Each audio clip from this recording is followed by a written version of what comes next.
Hello, welcome to this video.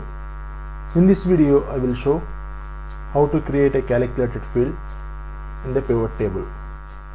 Already here I have created a pivot table. So by using this pivot table's data I am going to create a calculated field. As part of this, here I am considering 2015 and 2017 years data. So I would like to provide the sum of these 2 years in the calculated field. Click on Pivot Table Analyze.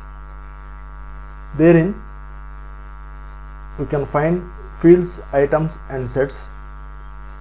Click on Calculated Field.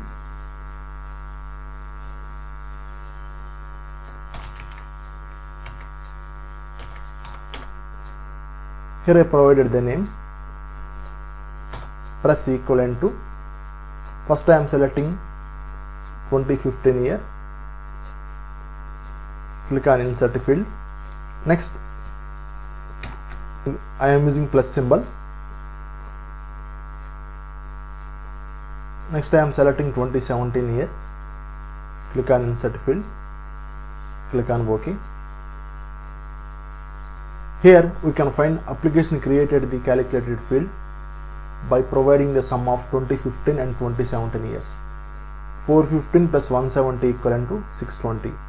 Like that, application created the sum for all the available rows in the pivot table.